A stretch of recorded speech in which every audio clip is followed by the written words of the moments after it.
मैं उम्मीद कर रहा था कि यहाँ जामिया मिलिया इस्लामिया की हमारी बिरादरी के लोग भी होंगे, यानी अध्यापक,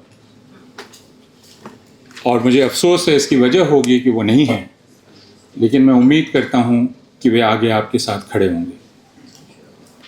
2019 हम सबको याद है, कॉलिन गोंजाल्वेस और इंदिरा जयसिंह, अगर मुझे गलत याद नहीं कॉलिन, तो आप दोनों उसी रात शायद या सुबह सुप्रीम कोर्ट गए थे और आपने सीजीआई को कहा था कि ये जो पुलिस कर रही है इसे रोकिए, और चीफ जस्टिस बोबड़े ने तब कहा था कि इतनी हिंसा देख के मेरा सर दुखने लगा है, पहले हिंसा रोकिए।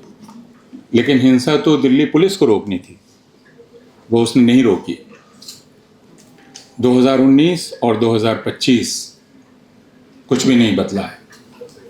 इस बात को यहाँ कहे जाने की ज़रूरत है कि हालांकि देश के सारे विश्वविद्यालयों पर हमला है और सारे विश्वविद्यालयों में छात्र गतिविधियों पर हमला है, शिक्षकों की गतिविधियों पर हमला है, लेकिन जामिया मिलिया इस्लामिया और अलीगढ़ मुस्लिम यूनिवर्सिटी ख़ास निशाने पर हैं और उसकी वजह बहुत साफ़ है।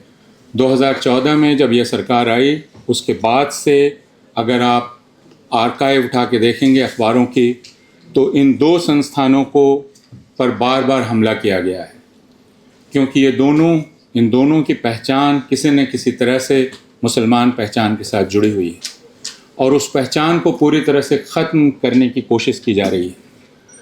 इसलिए मुझे मालूम है कि जामिया में 2019 को पुलिस ने जो क्रूरता की, जिस प्रकार की क्रूरता की, और उस वक्त छात्रों ने जो टेस्टिमनीज दी थी उसमें उन्होंने बतलाया था कि पुलिस जब उन्हें मार रही थी तो वो उन्हें मजहब के सहारे उनके साथ वो गाली गलौज भी कर रही थी।